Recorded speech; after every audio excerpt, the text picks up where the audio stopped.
Hey, it's Vanessa, the Crafty Gemini, and I'm outside here on our little homestead, and I just wanted to give you an update of our current garden. Let's check it out. All right, so this is the small garden plot, and you can see that it's just fenced in with pallets, and I have a video tutorial on how we did this several years ago, and it's still holding up through Florida hurricanes and really wet summers, and it still looks pretty good. Okay, so the only thing I have a hard time is keeping the chickens and rabbits in because there's the gaps in between the pallets are kind of big, but it still works fine. It's not a big deal. This garden space here measures about 2,000 square foot. So the big garden that we're prepping for next year is going to be about twice the size. So I'm looking forward to that. I'll just walk you through what I have planted in here and what's going on. A lot of the stuff that we've already harvested. We'll go over. The kids just ate like 2 huge batches of kale chips. That's why the kale is missing from all these plants.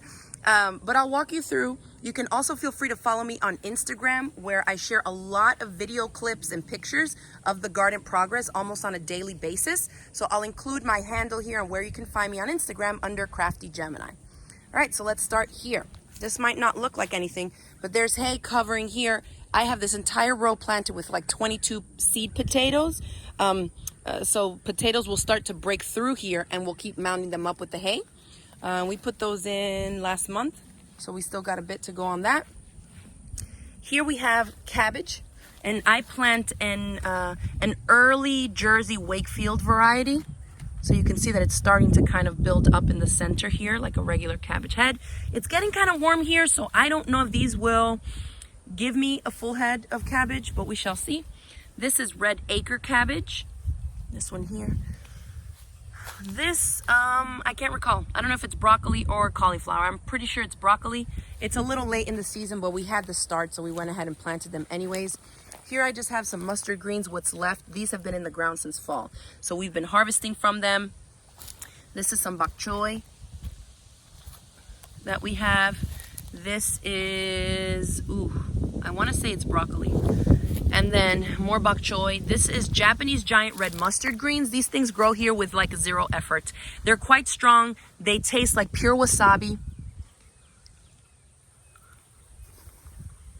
They have a really strong taste. They can overpower your dish really quickly. So what I do is I just chop up like 1 leaf in a full batch of stir fry, and it tends to add just like a little extra kick, and we really like it.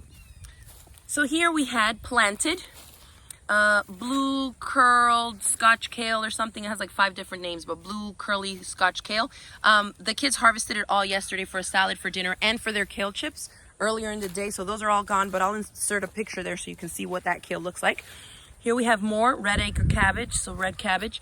Here we have some calendula flowers, and I've been harvesting them all winter long so that I dry them.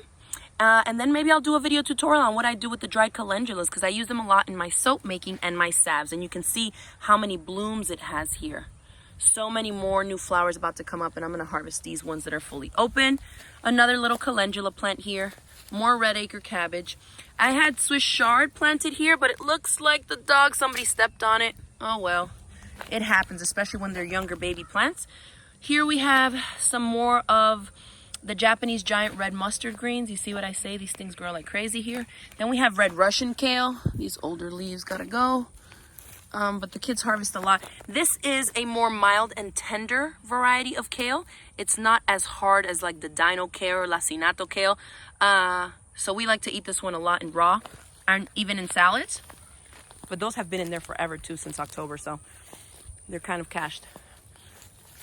This is a little calendula plant that we put in recently. It still has to grow. This one, more calendula. A few different varieties. Look how pretty. So cute. More calendula. This is my cilantro, coriander that already went to flower. So it's already going to seed because it's too warm already for it. The temperature has been up and down around here, and so, yep. It's already flowering. So once it's flowered, it's a wrap for the cilantro. This is flat leaf parsley, which we get some from every single day. I put it in my smoothies and salads. It's so good. Looks great. Here we have some more cabbage. This is that red Russian kale again. Red Russian kale. All this is kale. what's left of it, because clearly we've been eating from it every single day. And these are 2 calendula plants that I recently planted in here. I started these from seed, and I'll put a little video in here on how I transplant the plants from a pot into the ground so you can see. So I'm transplanting 2 calendula plants that I grew from seed. There's one, and this is a variety called Calendula racina. It's supposed to have the most of the resin that is used for medicinal purposes in calendula. So here's the other one. I was trying to shake it out and film with one hand, but that's not happening. So I dug out a hole. My soil here is amazing. I am going to tease these roots. Look at this beautiful root system on this plant. Oh, it's beautiful. I'm going to tease the roots a little bit, and then I'll plant it in this hole and pack it in just like I did this one. So because they've already kind of been growing in the square shape of the pot that it was in, I don't yank on it. I kind of like rub this way. Just to, and you will break some off, but just to get them going, you know, re-loosen them up so they can start reaching out in the hole that the plant is going to be put in. So. All right. It's tricky to do one-handed, but I just want to pack in the dirt all the way around, nice and evenly. And then I do give it a little press, just enough so that it kind of holds the plant upright.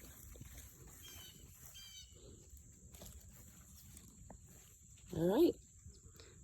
2 calendula plants in. You can see these have been in the ground maybe 9 days, and look, there's already flower buds creeping up. Awesome. And then this is Swiss chard. So this one didn't get trampled. It's still a baby plant because I started it from seed and I just transplanted it out here about 10 days ago. All right, then back here, this whole mound that you see that's covered in hay, this whole big thing, is all potatoes. I'm gonna peek in here and show you what they look like because I did the other day and I see that some are starting to kind of creep out already. Let me see where I can find one. So in here is a chunk of potato that has sprouted. Can you see? It's like stuck in the ground because it's already rooted in. But that little green coming up from it, you see how it's stuck in the ground?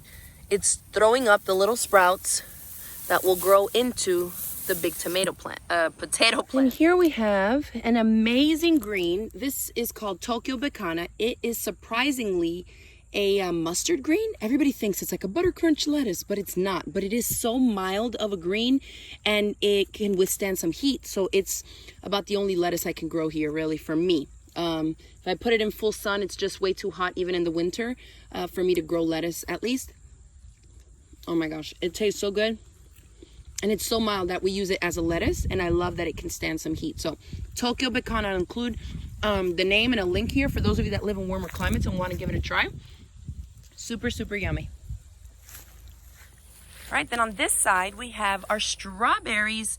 I put in, I think, 12 or 15 strawberry plants. Ooh, I see one. Been getting munched on by bugs, but you can see how they're all flowering. And you can see we have some fruit on this one here. We just gotta wait for those to ripen up. And the kids usually come out here every day and pick a couple, whichever ones are ready. But you can see from the flower, the little berry starts to grow out from there, and then it ripens up. Oop, here's one. It's getting nice and big, just needs to turn red. So that will be super yummy. And next to this, we have some onions in the ground, which I've never really grown like the whole bulb onion. I just grow onions for the spring onions. So I just chop off the green tops and put it, you know, in salads, stir fries, scrambled eggs in the mornings, in soups and stews, all that. And then finally, probably my least favorite crop to try and grow, carrots. They take forever. I planted these seeds in November, and you can see the tops are not anywhere near close to harvesting, and it is March. It's pretty ridiculous.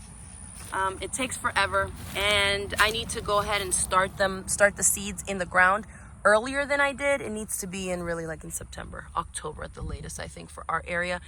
But we'll probably end up with a handful of carrots. You can see this is a purple variety by the stem, since it's like pink and red.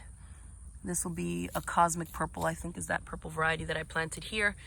But otherwise, I have to come in here and kind of weed around it, and it just takes forever for carrots to be ready. All right, and that's a quickie overview of the little garden. I've been traveling a lot, and I haven't really planted as much stuff as I'd like, but it's definitely doable, you know, stuff that we can harvest from every day, just a little bit. All right, so thanks again for tuning in. If you want to see more stuff like this, go ahead and give this video a thumbs up. Make sure that you click the subscribe button and leave me a comment below. Let me know what you thought about this little garden update and what other types of stuff you'd like to see. I'll see you all in the next video.